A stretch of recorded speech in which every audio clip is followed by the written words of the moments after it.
আল্লাহ একটা জিনিস ভুলে গেলে হবে না, আমার প্রাণের নেতা শহীদ রাষ্ট্রপতি জিয়াউর রহমানকে এই 7ই নভেম্বর তাকে কবরে আল্লাহ জান্নাতের সাথে কবরের ঠিকানা বানায় দাও। সুবহানা রাব্বিকা রব্বিল ইজ্জাতি।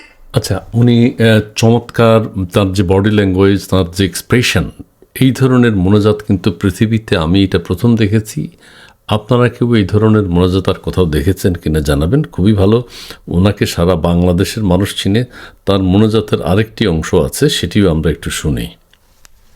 আল্লাহ তারেক রহমানকে এই নভেম্বরে আর দেরি করাইও না, বড্ড দেরি হয়ে গেছে, বড্ড দেরি হয়ে গেছে। শয়তানরা মাথা চারা দিচ্ছে। আমার প্রাণের নেতা তারেক রহমানকে সসম্মানে বীরের বেশে বাংলাদেশে এনে দাও।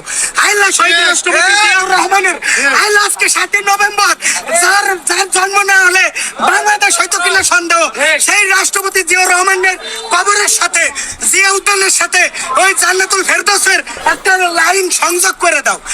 আল্লাহ তারেক ওরে বাপ রে বাপ, ভাইরাল ভাইরাল ভাইরাল মানুষ উনি। যা করেন অত্যন্ত আন্তরিকভাবে করেন, আন্তরিকের সাথে করেন। তার যে এক্সপ্রেশন, তার যে বডি ল্যাঙ্গুয়েজ আপনারা দেখেছেন, অসাধারণ।